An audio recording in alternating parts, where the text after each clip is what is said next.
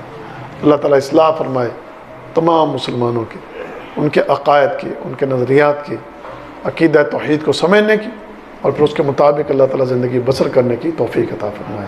وآخر دعوانا ان الحمد للہ رب العالمین۔